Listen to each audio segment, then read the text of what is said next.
Let me start by congratulating you all, assuming as I do that you participated in elections, some of you, and that you are elected, and also aware that some of you have been appointed to serve as ministers in the new administration. Congratulations.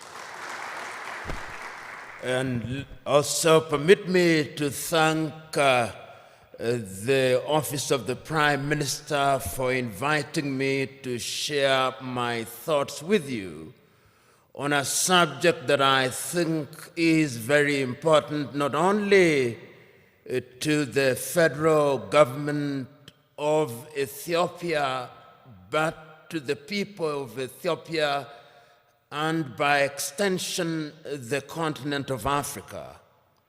My presentation has been summarized in writing and will be available for your reference later. Let me start by saying that the subject of Pan-Africanism is one that remains as important today as it was, in my view, many years ago. Those of you who are familiar with the struggle for Pan-Africanism will remember its story, particularly through the activities of Africans in the diaspora.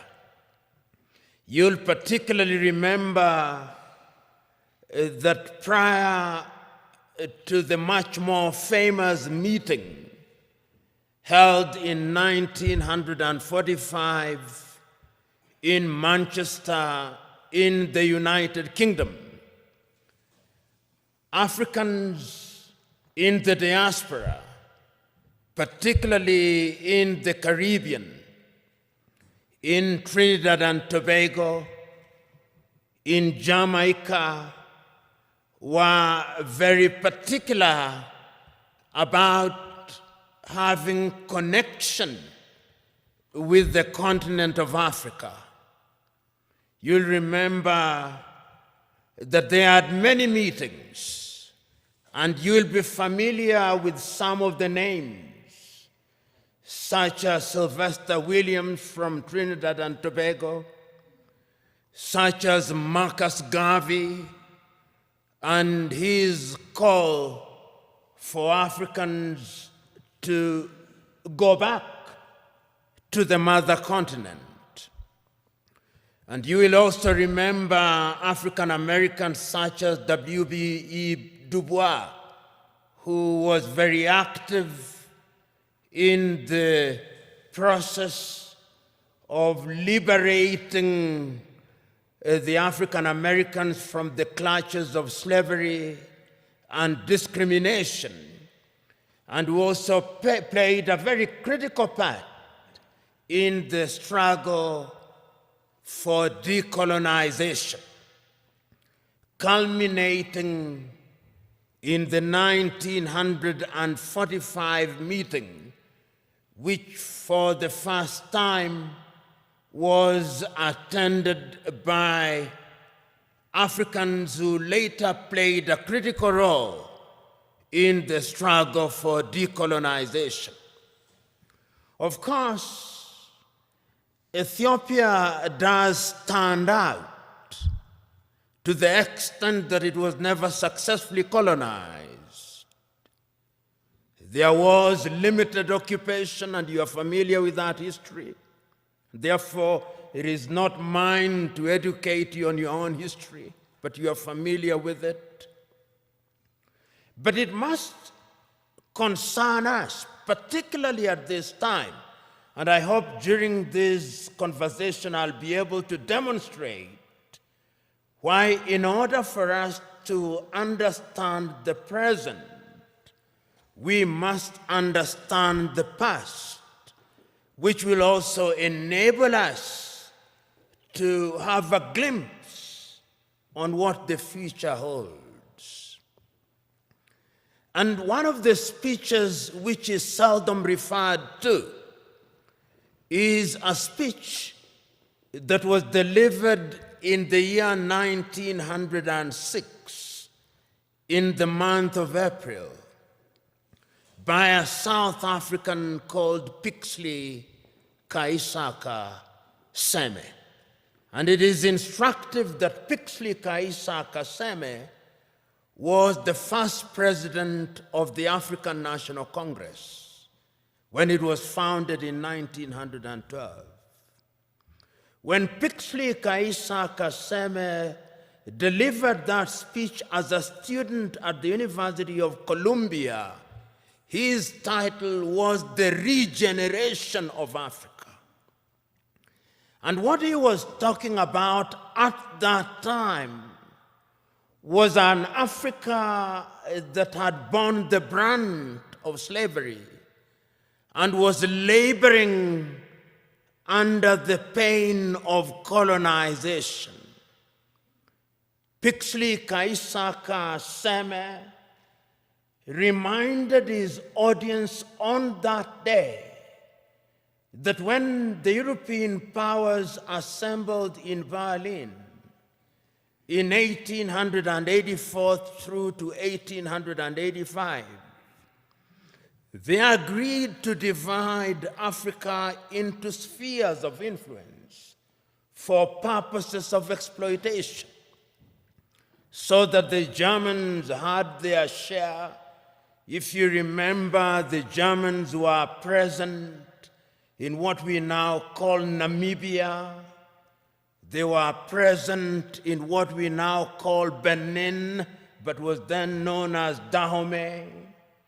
They were present in what is now a part of Ghana, which was then the Togoland, the Volta area. The Belgians were present in Rwanda and Urundi, and they were also present in what is now the Democratic Republic of Congo. The Italians, to the extent that they could, tried to occupy Ethiopia and Eritrea and were present in a portion of Somalia. The British were present, of course, in Uganda, in Kenya, in Nyasaland, in Rhodesia, and in Nigeria, and in many other places. The French, of course, were also present. And all these powers, even the Spaniards, were present in Equatorial Guinea, as were the Portuguese. And the whole idea was to use the resources, both natural and human, of the African continent, so that the partition of Africa was one that was designed to benefit the European powers. The partition was arbitrary.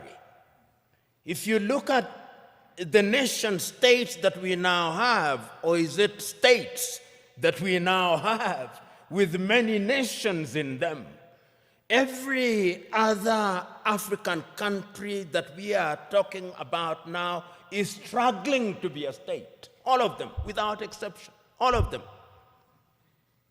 And this is what Pixley Kaisaka Seme was saying. How will we regenerate this continent? And it's instructive that he was talking at a time when the entire continent of Africa was under colonization, excluding Liberia and Ethiopia, all of them. And therefore, when in 1945, Africans were represented in Manchester, Kwame Nkrumah was present at that meeting, Marcus Garvey was present at that meeting, Jomo Kenyatta was present at that meeting, Obafemi Awolowo was present at that meeting. The drive was to decolonize Africa. And one of the things that amazes me is that at that time, these individuals did not have the internet, they did not have WhatsApp, they did not have the kind of communication that we have now. But it is amazing at how they were communicating. Even air transport was not as it is now. I was just recently reading the activities of one of the greatest Africans who, in my view, ever lived, and whom many people do not know about. The great Ghanaian James Emmons Kwegyir Agri, normally referred to as Agri of Africa, and how he traveled from the United States and went to many countries in Africa, traveling by sea and talking about why Africa should be united. And that was Pan-Africanism, the Pan-African spirit at that time. Of course, we then went into the era of decolonization. And the spirit again was one which was consistent. You had people from the Caribbean participating in the struggle in that regard. You have people like W.B. Du Bois saying that Africa must be free. A little later, people like Martin Luther King Jr., and people like Malcolm X, talking of George Padmore, talking about how Africa should be liberated and we should work with people in the diaspora. And then the agitation was there that we must regain our independence.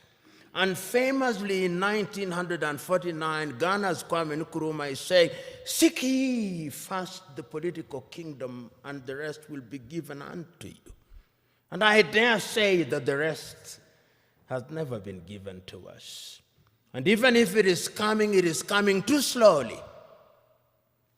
But it is instructive that at that time, the spirit was about the continent of Africa. We were conscious, the leaders were conscious, that Africa decolonized without unity would remain weak. And of course, Africa is weak. The weakest continent on earth is this continent in which we are, our continent. So the struggle for independence was everywhere across the world, across the continent of Africa. So when on the 6th day of March, Ghana regained her independence as Ghana, it was then Gold Coast. I think the most eloquent and the most passionate warrior for Pan-Africanism was Nkrumah. He said on that day, and again later, that the independence of Ghana means nothing if the rest of Africa is not free. And he meant it. Because when Ghana regained independence in 1957, 1 year later, Guinea regained her independence. A year later, the French Sudan, or what we now call Mali, regained her independence. They signed a pact to create what they call the African Union. They thought at that time that that would be Africa in her embryonic days. And they invited Patrice Emery Lumumba in 1961, but of course Emery Lumumba was then assassinated in the month of January 1961. And he warned. This is one of the things that always stands out in my mind. That Nkrumah, of all leaders at that time, was able to see that if we were not united, we would go nowhere. So in 1958, he summons a meeting in Accra, Ghana, of the then independent African countries and tells them, if we don't unite now, The neo-colonialist is going to ensure that we remain disunited and we remain small, and they are going to ensure that the neo-colonial project continues. In 1961, on the first day of January, again in Casablanca, Morocco, he tells his audience, let us unite now before each one of our leaders begins to get used to power, because power is easy to get used to. You who have been elected will know. Once you become a minister and you become used to people saluting you and opening your doors, if it happens for 1 month, you will find it very difficult if you lose your ministerial position when there is nobody to salute you and to open your doors. That is how attractive power can be. And he warned the people then. But the colonial project was alive and well, because as they were meeting in Casablanca, Morocco, there was another group that was meeting in Monrovia in Liberia. That is how Africa started splitting, creating two groups, the Casablanca group and the Monrovia group. The Casablanca group, which comprised, I think famously, Kwame Nkrumah was there from Ghana, Gamal Abdel Nasser was there from Egypt, Ahmed Ben Bella was there from Algeria, Modibo Keita was there from Mali. They took the view, unite now. The Monrovia group, comprised of William Tubman at that time. Emperor Haile Selassie was also in the Monrovia group. Mwalimu Kambarage Nyerere was in the Monrovia group. They took the view, we want to unite, but gradually. Let it be gradual. So that when Emperor Haile Selassie of Ethiopia convenes a meeting in Addis Ababa on the 23rd through to the 25th day of May 1963. There are two groups already. The Pan-African agenda is already being watered down. There is the Casablanca group and there is the Monrovia group. And the creation of the OAU was a victory for the Monrovia group. And I want you to, there were 32 heads of states and government who met in Addis Ababa, Ethiopia on the 23rd through to the 25th day of May, the year 1963. And I want you to listen to all of those speeches, or the compilation of them. There is a compilation of them that was made in the year 2013 when we were celebrating the 50th anniversary of the Organization of African Unity.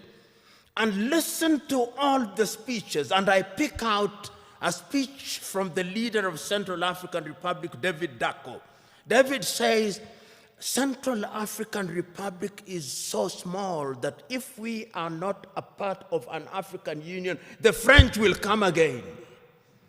And they have come again. Mwalimu Nyerere of Tanzania says, we are not here in order to remind ourselves of how important unity is. We are here to talk about the unity of Africa. The host, Emperor Haile Selassie of Ethiopia, says, it is important for us to realize that we must make sacrifice for the future, because a disunited Africa will never realize our potential. But the most passionate speech again was that of Kwame Nkrumah.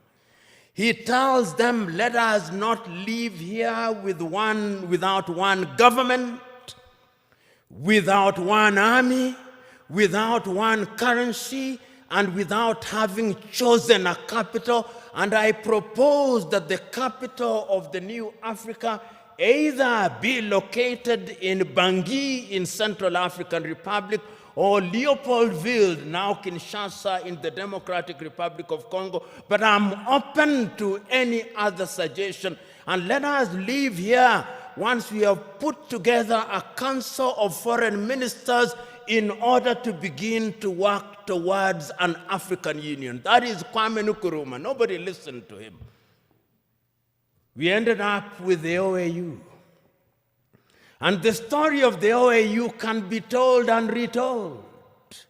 Some say that it was a toothless bulldog. Others say that it was not even a dog.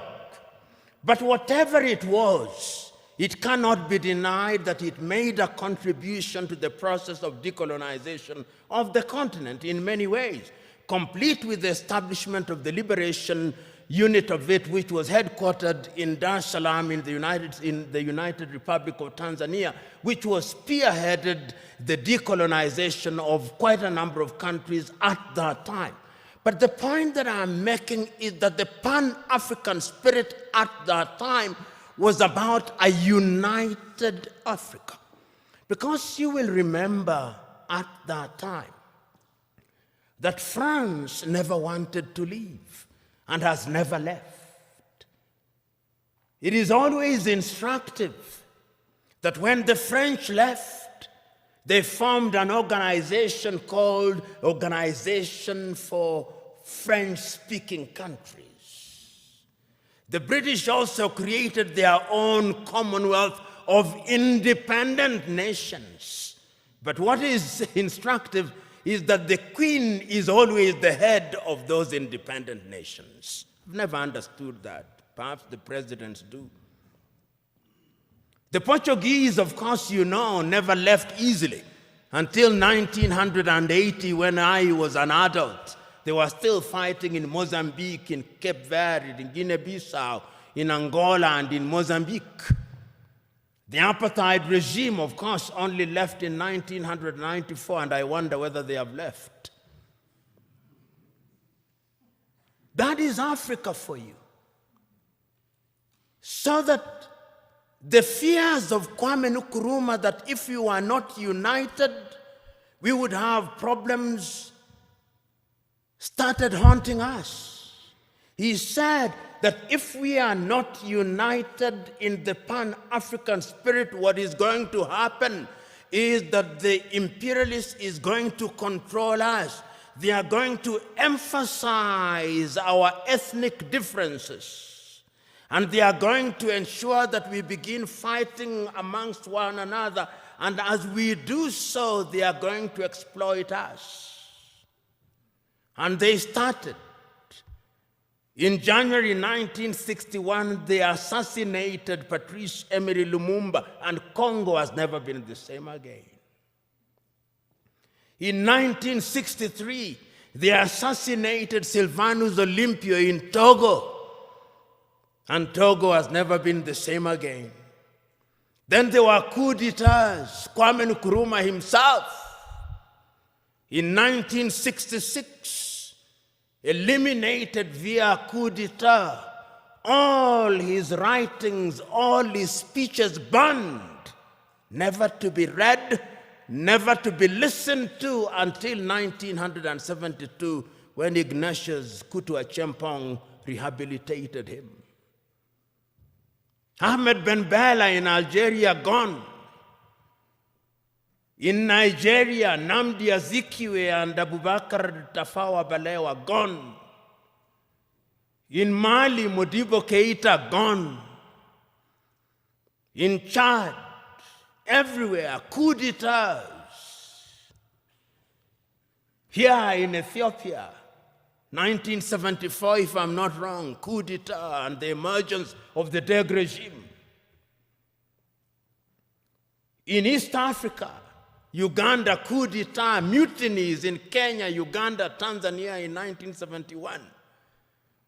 All orchestrated because we were disunited and we were weak. The predictions of our forefathers and founding mothers that disunited we would remain weak came true. That is the history of it. So that today,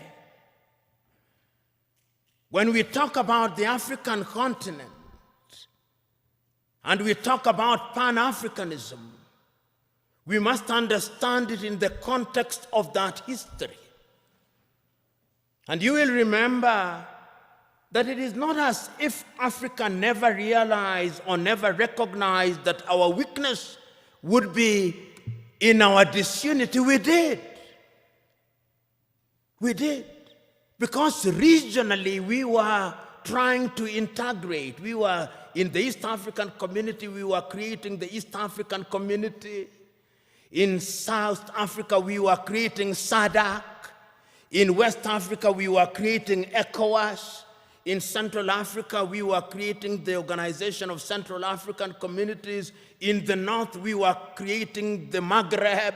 Even in this region, we were converting IGAD into something in the nature of an economic community. We were creating COMESA. We were aware that Africa could only operate and operate meaningfully if we were integrated.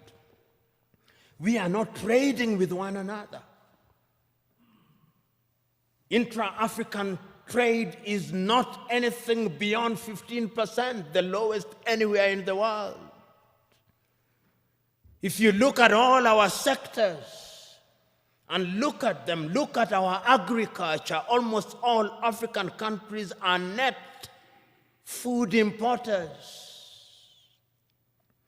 There is not a single African country that is in meaningful technology. Not a single African country produces a mobile phone. Yet the single most important ingredient in mobile telephony is to be found in the Democratic Republic of Congo. Not a single African country produces a car other than assembling completely knocked down kits. There is no meaningful production of pharmaceutical products in Africa. And if there was any doubt, COVID exposed it. All African countries, the 55 of them, are waiting to either receive Sinovac from China, Sputnik from Russia, AstraZeneca, Johnson or Moderna. And we don't even know what they are because our bureaus of standardization don't know. If you ask the Ethiopian Bureau of Standards what they are asking us to be injected with, they do not know. They just believe it is a vaccine because the Americans have said so or because the Chinese have said so. Africa is weak. So that even this magnificent edifice, I suspect, has not been erected by Ethiopian engineers. When I see the signage in Chinese, I suspect it is the Chinese. That is how weak we are. That is the reality of our mother continent. It is because we are politically weak, we are economically weak, socially we are disorganized, culturally and spiritually we are confused. That is the continent in which we are today. And the question, therefore, what would we do continentally in terms of trade? In 1980, under the Lagos Plan of Action, and some of you have been ambassadors, some of you are now serving cabinet ministers, you will grapple with this on a daily basis. Under the Lagos Plan of Action, Africa sat down in Lagos and said, we are going to improve trade amongst ourselves. 1980, Lagos Plan of Action. Did we do it? No, we did not do it.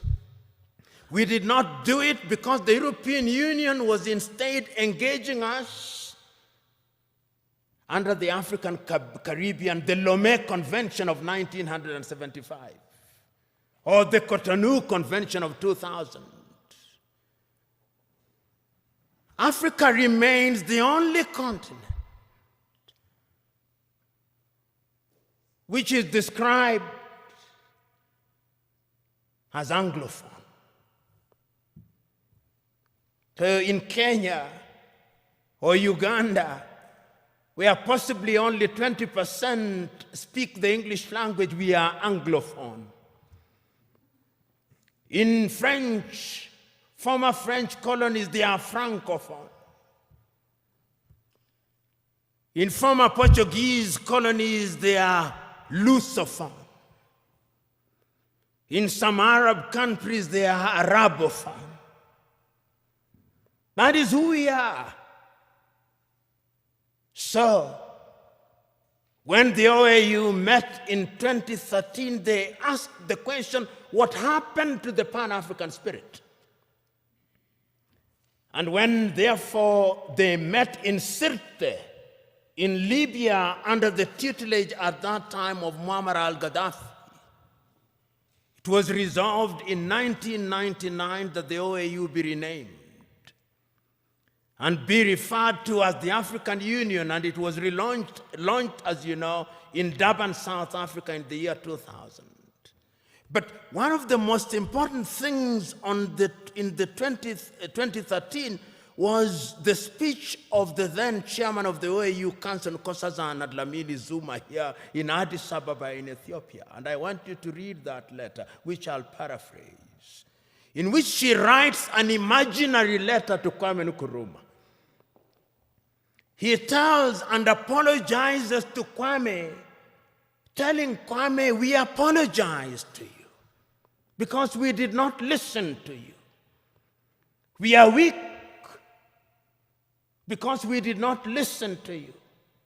We are divided into 54, 55, depending on whether the Moroccans agree that Sahrawi is a country. Nobody cares about us.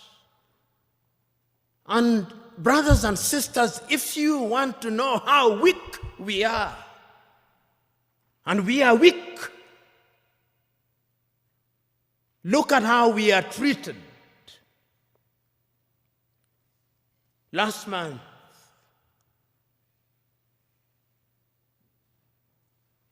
the world met in New York. The General Assembly. When African heads of states and government are speaking, the hall is empty. Nobody bothers because they are saying nothing. And even if they are saying something, it is something that can be ignored. Compare when an African head of state and government is speaking and when the Prime Minister of Little Israel is speaking. They will listen because we are weak and disunited.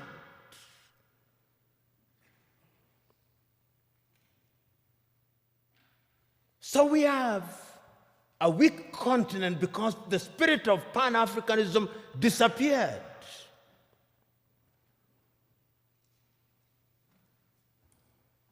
So the question that we can ask, what is the state of Pan-Africanism as we speak today?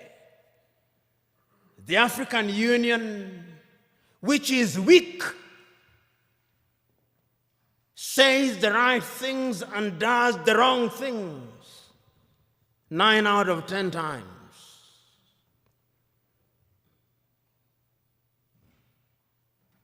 And what are the critical areas in which we are weak? We are weak politically because nobody listens to us. On the 3rd day of March, 1900, on the 6th day of March, 1997, Mwalimu Julius Kambarage of Tanzania, speaking in Accra, Ghana, on the occasion of the 40th anniversary of the independence of Ghana, said, the speech is entitled, "We Unite or We Perish." And Mwalimu says, I want to apologize to Kwame Nkrumah. Those of us who believed in gradualism were wrong. Nkrumah was right. But Nkrumah also did not appreciate the level of suspicion that existed amongst the leaders at that time. Our generation, he says, fought for the liberation of Africa. It is the duty of the new generation to carry the torch forward. he says in his plea. He says that I do not believe that the tribe can be the basis of mobilization in Africa. And he said that as I travel along across the world, people do not care about our Tanzanianness or our Ghanaianness or our Kenyanness or our Ethiopianness. In their eyes, we are all Africans.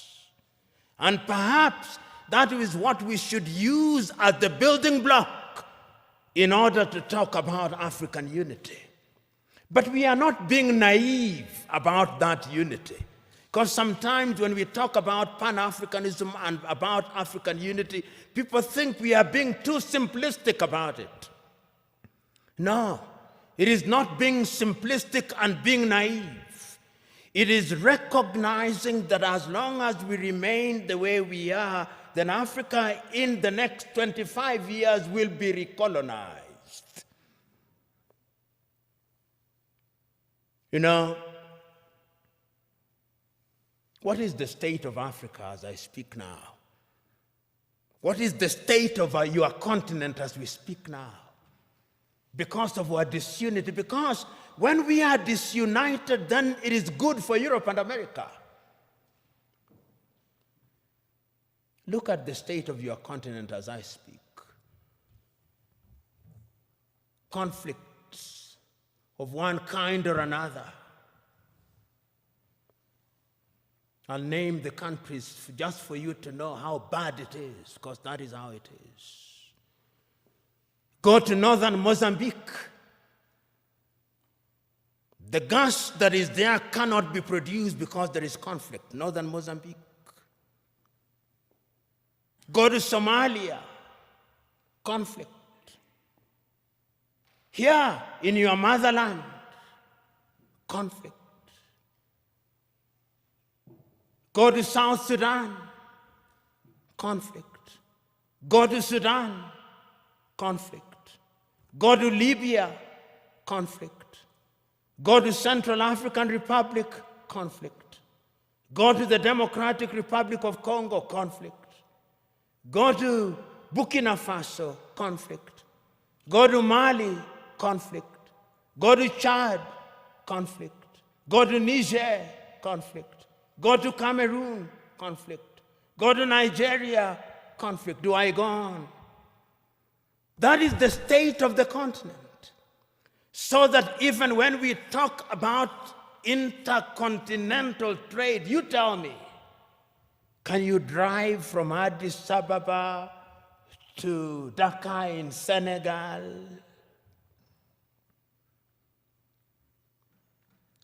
Unless you are Daredevil himself. Which group will not kidnap or ambush you? That is the state of the continent because we are weak and disunited. I fly from Nairobi, Kenya for 1.5 hours. I come from the shilling zone. I go into the birr. 33 currencies in Africa. 33 currencies. None of which is used to conclude transactions anywhere. I come to Addis Ababa, Ethiopia, and I show my shilling. They say, what is this? But let me show the dollar. Oh, this is it. Let me show the euro. This is it. 80% of transactions in Africa are concluded outside of the continent in dollars. So you may have the Central Bank or the Federal Bank of Ethiopia, or Mickey Mouse. You may have the Central Bank of Kenya, Mickey Mouse. You may have all these 54 central banks useless because we are not playing in the real league, we are playing in the small league. That is the state of the continent.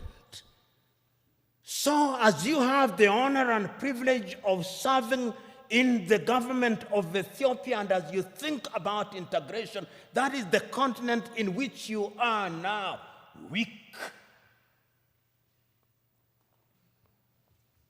That is the state in which we are.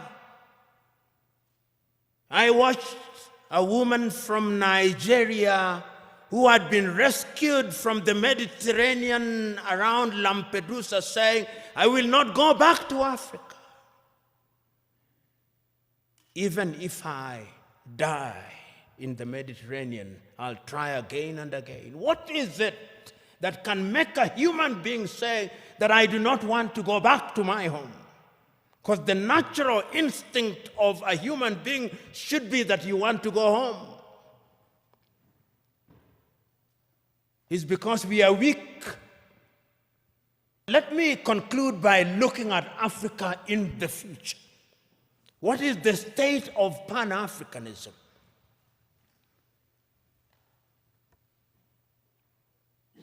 Africa finds herself in a very difficult situation. What Nkrumah feared. Today, many African leaders have gotten used to the trappings of power. And those who speak about power, right? Power corrupts, and absolute power corrupts absolutely. I remember in 1997, I think, I may be wrong about the year, 1995, I think, I was serving as an intern at the Mwalimu Julius Nyerere Foundation in Dar es Salaam. And I had the privilege and honor of driving with Mwalimu Nyerere in Dar es Salaam. And he had only one guard and a driver. And he stopped at the few traffic lights and only moved when the traffic lights moved. And I asked him, Mwalimu, how did you leave power? He said, oh, when I said I wanted to leave office, there was no shortage of people telling me, don't leave us as orphans. It is very rare to find those in positions of leadership in Africa today who would willingly leave office. Power in Africa is now sought by hook and crook and retained by hook and crook. Because the trappings of power are good. And permit me, when I am gone, even if I irritate you, in fact, perhaps my intention is to irritate you, so that you reflect upon what I'm going to say. And this is a personal thing. I'll give you an example. When I was appointed as the director of the Anti-Corruption Commission, I drove in the morning in my car with my driver. In the evening when I was leaving, there were 3 cars. Mine, what was allocated to me, and another one in front, and another one behind me, and 12 individuals. And I asked, who are these fellows? He said, these are your security. I said, I don't need my security. I don't need 2 cars, I only need 1 car. Because this thing you call security, this is spectacle. And throughout the period that I served, I had only 1 security and 1 car. And I say this because it is in the nature of power to make you use the things that you don't need. And once you get used to them, then without them, you feel empty and lonely. And you will find them. You'll be told, and many of you will love them. They are good. When doors are open for you, they are good.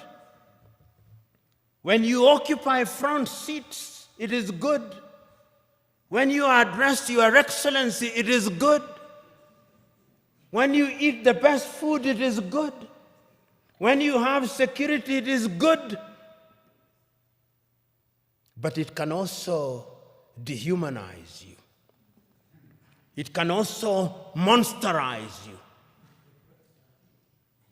I am asking you today that part of the problem of Africa is that we found human beings and we monsterize them.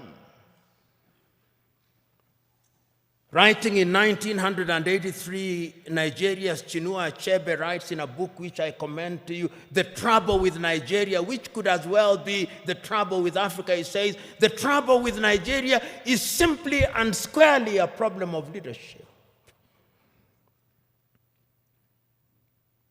As we look at Africa today, I hope that this administration, which has now committed itself to the Pan-African movement, will think in that direction.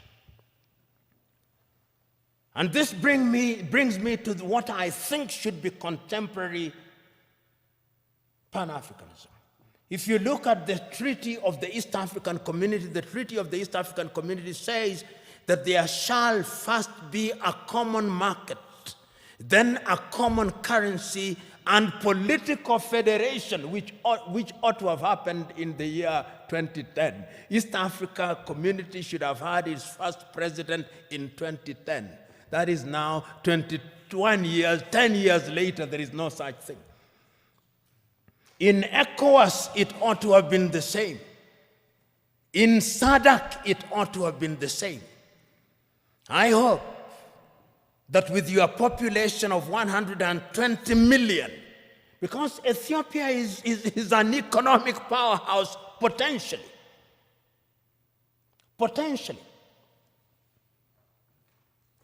You know, Pan-Africanism, the new Pan-Africanism must have an economic component of it.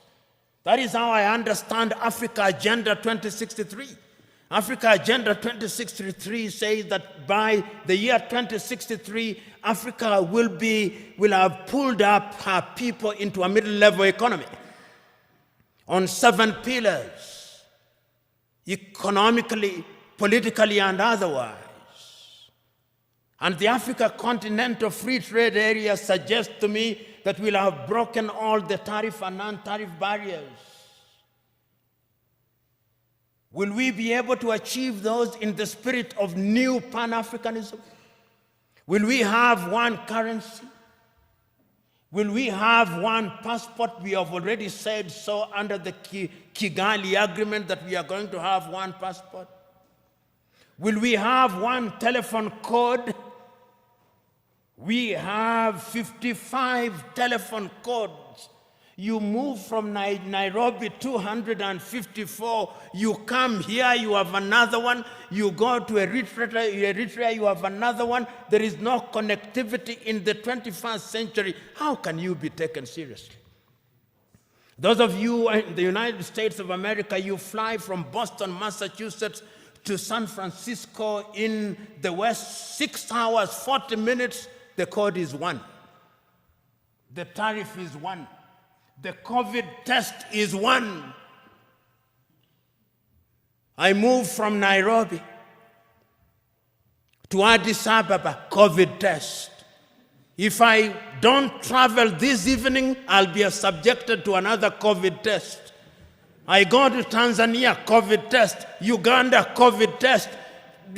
Your nose will begin debating with you. In the United States of America, you take one COVID test from Miami and you don't take it as you go to St. Louis in Missouri. I'm talking about very practical things. I come here and I have to go through an immigration. My passport has to be stamped. Somebody in the United States of America does not have to do that.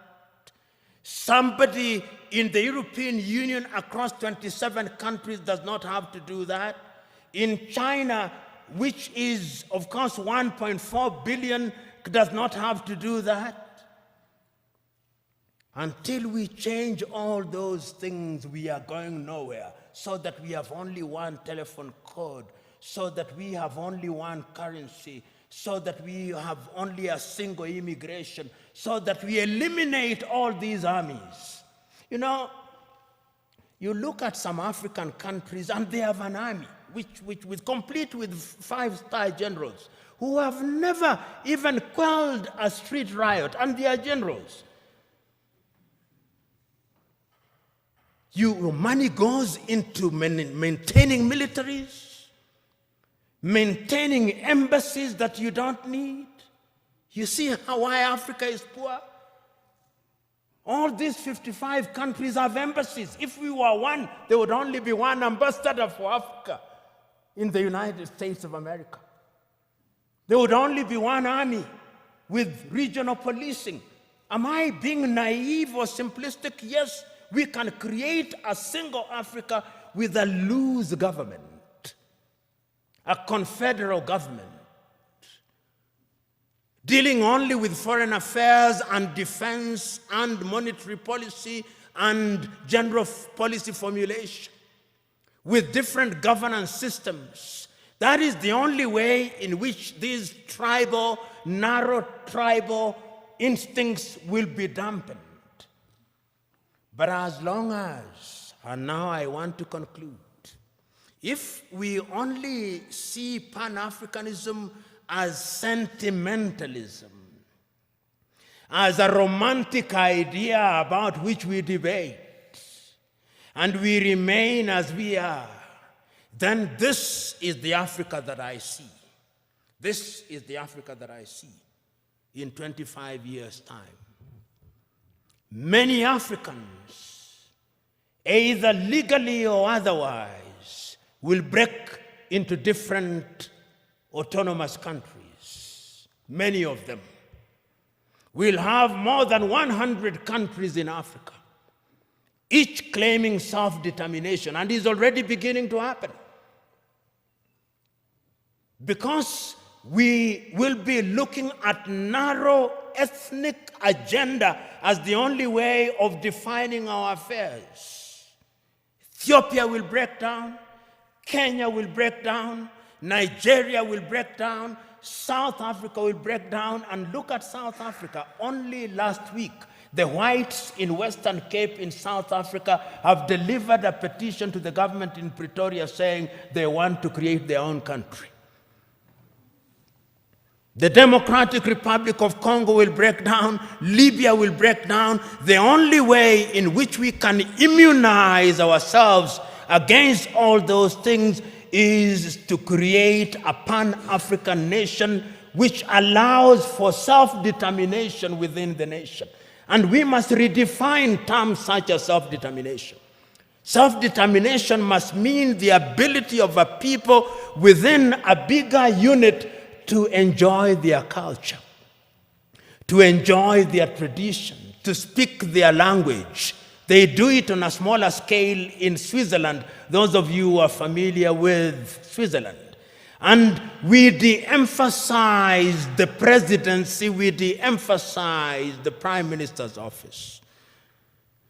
Pixley Kaisa Kaseme said, and I conclude with him, Africa is diverse. Some people say that because of our diversity, she cannot unite. She can. Because unity in diversity is possible if we understand what human beings need. In the nature of things, human beings need security. In the nature of things, human beings need food. Human beings need medical services. They need infrastructure. If you have a government that allows that, he said, then it reminds me of the piano. If you press the black button of the piano, it produces some sound. If you press the white one, it produces some sound. But if you press both the black and the white, it produces melodious music.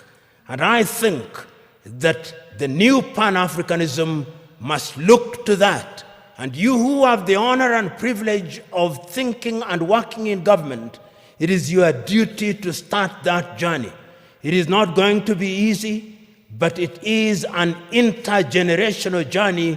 Play your part, for it can be done, and it must be done.